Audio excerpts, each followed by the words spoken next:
Discuss this problem H1 with list. हमारे पास list 1 दिए गए हैं और यहाँ पे लिस्ट 2 रखी गई। हमें लिस्ट 1 में कुछ फिजिकल क्वांटिटी दी गई है और लिस्ट 2 में कुछ यूनिट्स दे के गए हैं। तो हमें बतानी है कि कौन सी फिजिकल क्वांटिटी की कौन सी यूनिट। ठीक है, चलते हैं सबसे पहले रीड्स वर्क कांस्टेंट को देखते हैं। सबसे पहले रीड वर्क कांस्टेंट को देखते हैं। बच्चों आपको पता होगा हमारे पास एक फॉर्मूला होता है 1/λ equal to R Z square 1/n1 square minus 1/। और यहाँ पे कौन सी चीज क्या होती है? लेमडा जो है वो वेवलेंथ है, लेमडा लेंथ है। आर क्या है? Work constant, work constant. अब जेड n1 और n2 ये सारी चीजें डायमेंशनलेस कांस्टेंट हैं। जेड n1 n2 ये सारी की सारी डायमेंशनलेस। जेड जो होता है वो एटॉमिक नंबर होता है और n जो है उसके नंबर ऑफ ऑर्बिट्स होते हैं। तो ये दोनों ही डायमेंशनलेस और यूनिटलेस होते हैं। तो यहाँ से हम कह सकते हैं हमारा आर का यूनिट होगा ना वो 1/λ के यूनिट के बराबर होगा। यहाँ से हम कह सकते हैं कि आर की जो यूनिट होगी रीड्स वर्क कांस्टेंट की जो यूनिट होगी वो कितनी होगी? Metre in. आर की जो हमारे पास हो गई क्या हो गई? Meter in. अब चलते हैं देखते हैं दूसरा जो हमारे पास quantity that is Planck constant. आते हैं प्लैंक कांस्टेंट। ये हमारे पास क्या था? रीड्स वर्क था हमारे पास रीड्स वर्क वर्क। अब बात कर लेते हैं प्लैंक प्लैंक। हमारे पास जो फॉर्मूला होता है वो होता है E equal to H. Mu क्या है? फ्रीक्वेंसी तो है वो एन। हम यहाँ से H बराबर लिख सकते हैं E डिवाइडेड बाई म्यू। अब H की अगर हमें यूनिट जाननी है तो हम जानते हैं एनर्जी की यूनिट होती है वो होती है और इस होती है वो होती है पर सेकेंड। क्या हो गई? जूल। अगर इसको हम फर्दर सिंप्लीफाई करने की कोशिश करें H की जो यूनिट हो जाएगी वो हम लिख सकते हैं न्यूटन। फोर्स हो गया न्यूटन इन मीटर हो गया। अच्छा इसको फर्दर सिंप्लीफाई करें न्यूटन को हम लिख सकते हैं किलोग्राम मीटर पर सेकेंड स्क्वायर। मीटर से मल्टीप्लाई होगा तो मीटर सेकेंड कैंसिल आउट हो जाएगा। ये किसके बराबर हो जाएगा? Kilogram metre square. तो एच का जो यूनिट आ गया हमारे पास वो क्या आ गया? Kilogram metre square second in. उसके बाद क्या है हमारे पास? To be magnetic field energy density that is energy density. बच्चों एनर्जी डेंसिटी का मतलब होता है energy per unit.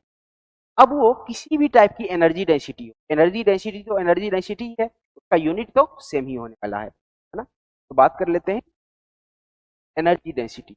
Energy density होती है energy density equal to energy by volume, energy divided by. हम एनर्जी डेंसिटी यूनिट की अगर हम बात करें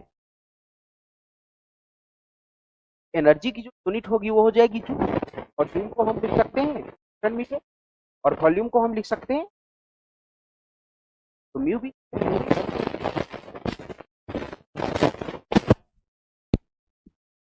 म्यू भी की जो हो जाएगी हमारे पास हो जाएगा न्यूटन को फिर से लिखते हैं किलोग्राम मीटर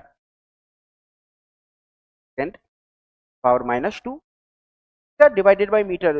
ये मीटर पे पावर -2 हो जाएगा। ये हमारे पास आ गया किलोग्राम पावर -1 और सेकेंड पे पावर।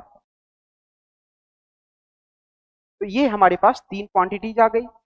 अब चौथी क्वांटिटी की बात कर लेते हैं कॉफिशिएंट ऑफ। चौथी क्वांटिटी की बात कर लेते हैं coefficient of viscosity.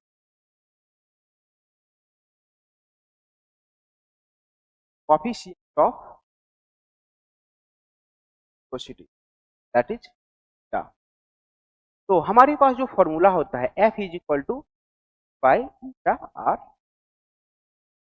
By eta r भी। यहाँ से हम ईटा क्या लिख सकते हैं, डिवाइडेड बाय आर भी। यहाँ पे फोर्स एफ को हम फोर्स बोल रहे हैं, आर जो है वो रेडियस है, भी क्या है, वेलोसिटी।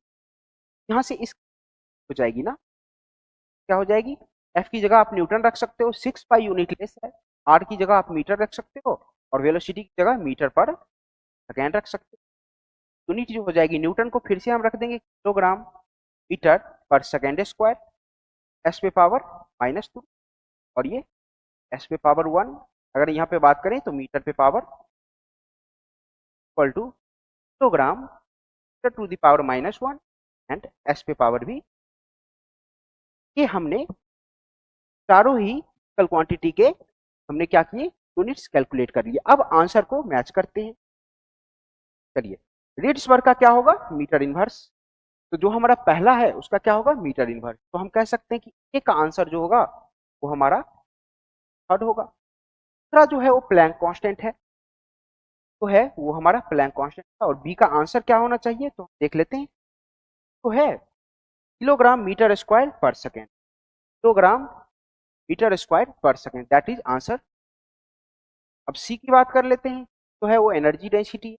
एनर्जी डेंसिटी की हमने क्या कैलकुलेट की है, kilogram metre inverse S to the power minus, kilogram metre inverse and S to the power -2। ये हो गया option.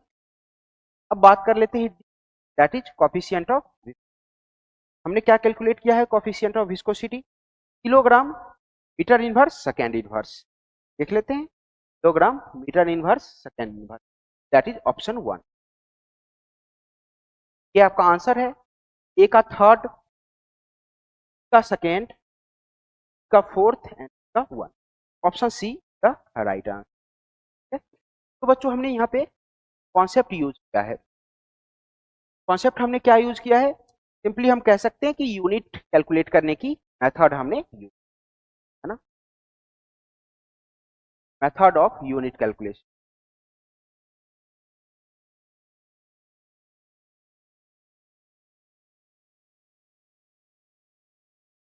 Method of unit calculation.